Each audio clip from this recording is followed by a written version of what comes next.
کام دیا تھا وہ بہت ہی بڑا کام تھا. میں نے کہا تم لوگ سارے خلافت لے کر بیٹھ گئے ہو, اکابر بن گئے, مشائخ بن گئے ہو. تو میں جو عرض کر رہا تھا کہ تبلیغ کا کام جو ہے وہ, جو میں ایک لفظ بولتا ہوں کہ نبیوں کا کام بنیوں کے ہاتھ میں آ گیا. بنے کا مطلب کہ اللہ کی رضا اور نبیوں کا طرز اس سے ہٹ کر ہم اپنے اس پر آ گئے کہ بس دنیا کا مال اور دنیا کے جہاں اور عہدہ اور اپنا مقام, اس پر یعنی آج بدقسمتی ہے زوال امت کا. دین کے سارے شعبے, چاہے وہ تعلیم کا ہو, تصوف کا ہو, دعوت کا ہو, بس اہل مال اصل ہیں. جس طرح گندگی کے پر مکھیاں دوڑتی ہیں اس طرح ہم اہل مال کے پیچھے دوڑتے ہیں. تبلیغ میں بھی خواص, مجھے یاد ہے بیلجیم کا اجتماع ہو رہا ہے, علماء تو بیچارے بدنام ہے چندے کے لیے, لیکن میں نے دیکھا حافظ صاحب رحمۃ اللہ ہمارے حافظ پٹیل صاحب عرب ہیں, بہت سارے چیک کٹ رہے ہیں. میں نے کہا کہ بھائی مولوی کیا جانے چندہ کرنا حافظ صاحب کے سامنے. اور وہاں پر ایک بات میں نے ایگزیبیشن کا وہ تھا وہاں پر جہاں پر اجتماع ہو رہا تھا, تو میں نے دیکھا کہ 10-15 ہزار جو عوام ان کی خدمت میں جتنے لوگ ہیں, اس سے زیادہ یہ 100-150 خواص کی, یہ فلاں کی چائے ہے, یہ فلاں کی کافی ہے, فلاں کا پان ہے, فلاں کا یہ ناشتہ ہے. میں نے کہا ان بزرگوں کو, میں نے کہا, میں نے عرض کیا کہ بھائی تم صحابہ کا نام لے تو رکھ, تم صحابہ صحابہ صحابہ صحابہ سے عیاشیوں کے ساتھ چلا کرتے تھے. ایک بار مولانا سعید احمد خان رحمۃ اللہ علیہ مدینے میں ہم لوگ تھے. مولانا کا دیکھیے اکرام میں فرق ہوگا, کھانا وہی ہوگا خواص کے لیے عوام کے لیے. حضور کا طریقہ یہ نہیں کہ خواص کے لیے بریانی اور عوام کے لیے سادہ چاول, یہ نہیں, کھانا وہی ہوگا, ہاں اکرام میں فرق ہوگا. میں نے عرض کیا کہ مولانا حدیث میں آتا انزل الناس منازل, ہم لوگوں کو اپنے مقام کے اعتبار سے ان کو مہمانی کرو. فرمایا کہاں وہ اکرام کا ہوگا. ایک آدمی آ رہا, حضور صلی اللہ علیہ وسلم اس کے لیے لپک کر اس کو اپنی چادر بچھا دیتے ہیں. ایک آدمی آ رہا اس کا استقبال کر کے لاتے ہیں. ایک آدمی آ رہا اس ساتھ میں بن کر کھاتے ہیں. ایک آدمی آ اس کو دروازے میں روٹی کا ٹکڑا پکڑا دیتے ہیں کھانا. تو اکرام میں فرق ہوگا. ہم نے دیکھا عربوں کو اللہ تعالیٰ نوازا ہے. عرب ملک میں ہم جاتے تھے تبلیغ کے ساتھ, جماعت والوں کے ساتھ, کیا دسترخوان یہاں سے وہاں تک. مراکش میں اور خود یورپ کے ممالک میں جو عرب ہیں, لیکن ہم ان کے کیا کھلاتے تھے, ایک آدھ سالن, ایک آدھ پلاؤ دکھا دیے. ہم ان جیسے بن ہی نہیں سکتے صفات کے اعتبار سے. ہمیں اپنی کمیاں دیکھنی چاہیے, ہمارے اندر میں کیا کیا کمیاں ہیں. اور میں ابھی کئی عرب ملتے ہیں, مجھے کہتے ہیں مولانا افسوس ہم نے آپ کی بات نہیں سنی. اب ہوتا یہ تھا کہ بیچارے مشورے کے لیے یہاں پر آتے تھے. کوئی مشورہ ان کا کسی جگہ مرکز بنانا ہے, کسی جگہ مدرسہ کھولنا ہے, کسی جگہ اور کوئی تعلیم کا انتظام. یہ اب یہاں پر سارے یہاں پر بھائی مشورے میں خیر علم, کس کے مشورے میں؟ علماء ہیں, صاحب بصیرت ہیں, دین کے شریعت کو جاننے والے ہیں. ایک عوامی آدمی بیٹھے ہوئے ہیں جن کو دین و شریعت کا پتہ ہی نہیں. خیر تو ان لوگوں کے مشورے میں ہے. اب ان کے پاس آتے تو یہ کہتے ہیں اگلے مشورے میں, پھر وہ اپنا مشورہ رکھے اگلے مشورے میں. ہم رامن جا رہے ہیں وہاں پوچھ کر آئیں گے اگلے مشورے میں. میں نے ایک بار ان کو کہا بھی اس زمانے میں کہ حضرت جی رحمۃ اللہ علیہ نام الحسن بڑا اللہ نے ان کو نوازا, بڑی بصیرت دی ہے, اور صحابہ اور سیرت پر بڑی گہری نظر ہے. ایسی قوت فیصلہ کہ فٹافٹ منہ سے بات نہیں نکلی فوراً فیصلہ. اب حضرت سے کیوں نہیں اپنے فیصلے کروا لیتے؟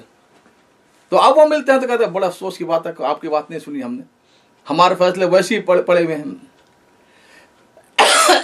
ہم کروا نہیں سکے. پہلی بات تو مشورہ جو ہے تو قرآن و سنت کا گہرا علم ہو اس کے پاس. ہر آدمی کا مشورہ نہیں. کیا مولانا الیاس رحمۃ اللہ علیہ نے دعوت کا کام اس لیے چلایا تھا کہ دینی اعتبار سے غیر علماء کو مسلط کرتا امت پر. 14 سال کی ہماری تاریخ ہے امت مسلمہ کی.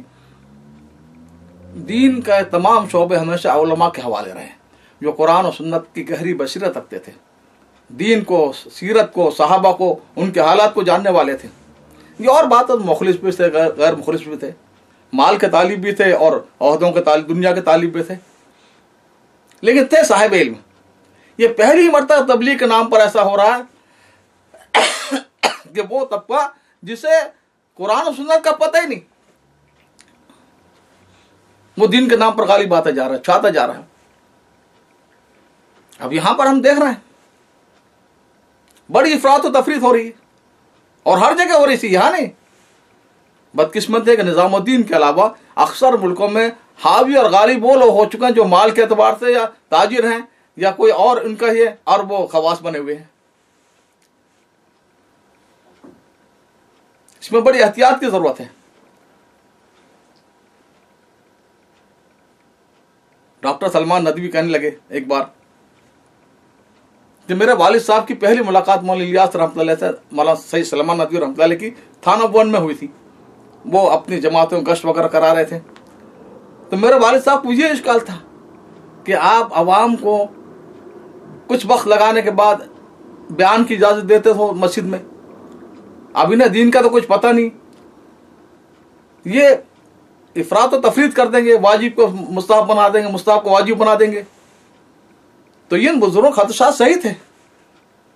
मौलाना एहतसामुल हसन जो मौलाना इलियास रहमतुल्लाह के खलीफा भी थे, बल्कि मौलाना इलियास रहमतुल्लाह अपने बाद उनका भी नाम लिया था कि मेरे बाद वो जानशीन बने, उनको भी इसका खदशा था।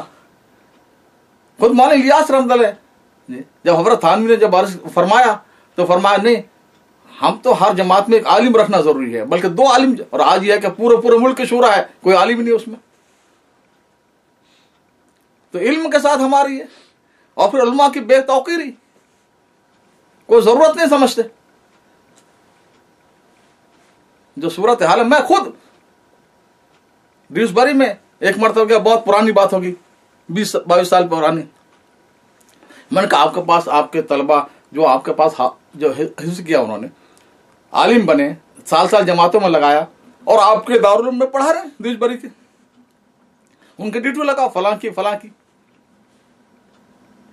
कि भाई अगले मशवरे तक तुम पूरा सीरत को और हयात सहाबा को मुताला करके हमें बताओ कि सहाबा के मामलात कैसे थे, सहाबा की फलां चीज कैसी थी।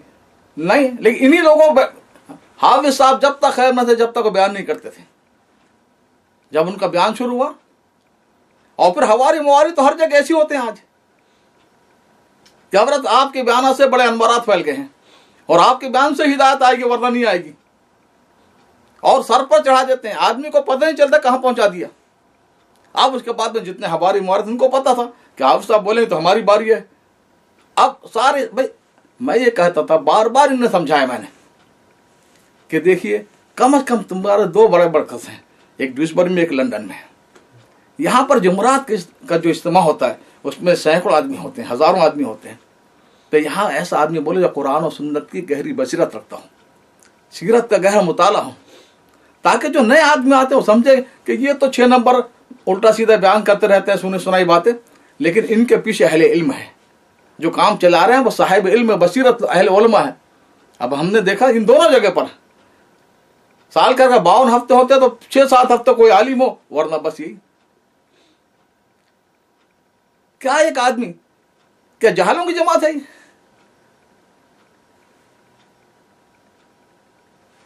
खुद मैंने भाई हाजी अब्दुल्लाह साहब को भी कई मरतबा अर्ज किया, और कई बुजुर्गों को भी, क्या हो रहा है? अताउल मोहसिन साहब शाह बुखारी के साहिबजादे वो आए, हाफिज साहब के पास मैं लेकर गया। अब हाफिज साहब ऐसे देख रहे उसको, अरे भाई कम अज कम इनको कहिए कि बैठिए यहां पर। डॉक्टर सलमान नदवी, उनके साथ ये सुनो, जो भी आया, भाई आप अगर तबलीग के अमीर हैं तो इसका मतलब थोड़ी उलमा के इकराम आपको जिम्मे नहीं है। ये जो सूरत हाल बन गई है कि हम तबलीग का काम करते करते हमने अपना आप को सबसे ऊंचा समझना शुरू कर दिया, ये सबसे बड़ा फितना है इस दौर का। और जो हमारे अपने उलमा का भी हम इकराम नहीं करते। तो मैं अर्ज कर रहा था कि इस वक्त में जो सूरत हाल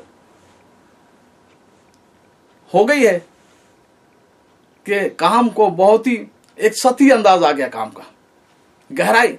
खुद मौलाना इनाम रहमतुल्लाह अलैह के दौर में कहा जाता था, बड़े बड़े लोग कहते थे कि भाई मौलाना साहब के बाद काम तो बहुत फैला लेकिन गहराई नहीं पैदा हुई। क्या मतलब हुआ इसका? मतलब यही है कि काम तो दुनिया के ऐसी जगहों पर ही नहीं पहुंचा था, लेकिन जो गहराई थी वो कम होती चलेगी। और उसका कोई यानी, अब मैं आप एक बात अर्ज करूं, पहली मरतबा गालिबन 1981 या 82 में मैं जमात लेकर यूरोप में जाना था मुझे, बेल्जियम हॉलैंड में। अब मैं यहाँ उस वक्त में लंदन के मरकज का इमाम था। जमात पहुंच गई वहां पर हिदायत लेने के लिए, चंद दिन पहले बुलाते हैं जमात को हिदायत देने के लिए। मेरी कुछ जिम्मेदारी थी, मैंने कहा कि मैं जमात से सुन लूंगा। कहते नहीं, आपको आना पड़ेगा, बकरी रात के आप कैसे? मैं कहा ठीक है भाई, बात तो सही है। मैं पहुंचा वहां पर ड्यूसबरी। अब मुझे मालूम करना था, मैं तो कभी यूरोप गया नहीं था, 30-40 साल से इन यूरोप में काम हो रहा है। तो अब वहां पर कौन लोग हैं, किस मुल्क के लोग हैं, क्या उनका मसलक है, अभी तक कितना काम हुआ है, क्या उनकी जहनी सतह है, किस सतह से आगे बढ़ना है, कुछ मुझे मालूमात होगी वहां की, जनरल मालूमात। लेकिन मैं कहा तो ये हमारे दोस्त हैं, अभी 4 शुरा में से एक शुरा है शब्बीर दादी साहब, गालिबन इनके पास बिठा दिया हिदायत देने के लिए। अब मैं कुछ और सुनने का मुंतजिर था। वो मुझे एक अमूमी बात है कि गश्त में जाना है, दुआ करके जाना है, निगाह नीचे रखना है, सिर्फ मुतकल्लिम बात करेगा। ये मुझे बड़ा गुस्सा आया। मैंने शब्बीर को कहा कि आइंदा तू हिदायत लेने मेरे पास आना जमात में जाए तो। भाई हमें वहां के बारे में बताओ कि हमें क्या काम है। एक मुल्क, एक जगह हमें कुआं खोदना है तो एक ही जगह रात में कुदाल मारेगा और बार बार 50 जमातें 100 जमातें जाकर तो पानी निकलेगा। अब हर जमात अलग अलग जगह कुदाल मार का है, क्या होगा उसमें? 50 साल का काम है, क्या है वह? कोई इनके पास कोई मालूमात ही नहीं उसके बारे में, कौन लोग हैं, कैसे लोग हैं, किस सदा के हैं, किस मसलक के हैं, कितना समझा है, आगे क्या समझाना कुछ पता नहीं। तो ये होता है। इसलिए मौलाना इलियास रहमतुल्लाह फरमाते थे कि काम जो है अगर वो सही रुख पर नहीं हुआ, सही उसूलों पर नहीं हुआ, तो जो सदियों के फितने सालों में और महीनों में आ जाएंगे, वो आज आ रहे, हम देख रहे हैं अपने आंखों से। और कोई तरबियत नहीं हो रही, ना ईमान बन रहा, और ना आदमी के अंदर में वो गहराई पैदा हो रही है, ना दीन का ताल्लुक पैदा हो रहा है। तो इसकी बहुत जरूरत है। अपना एहतसाब हम करें, देखें अपने क्या कमी है अपने अंदर में। और ये सिर्फ मौलाना यूसुफ रहमतुल्लाह तक हमने देखी ये बात। तो मैं अर्ज कर रहा था इस वक्त में इसकी जरूरत खास तौर पर हम इसका ख्याल रखें कि ये बहुत बड़ी नेमत मौलाना इलियास रहमतुल्लाह फरमाते हैं, कर्न अव्वल का हीरा है। इससे वो लोग पैदा होंगे जो आज से 1200 साल पहले थे, ऐसे ईमान वाले, ऐसे तकवा वाले, ऐसे खुदा के ताल्लुक वाले। लेकिन इसमें वो लोग नहीं पैदा हो रहे हैं, सतियत पैदा हो रही है। इस पर फिक्रमंद होने के बजाय हम आलम शुरा के नाम पर ये क्या आपने लगा रखा है।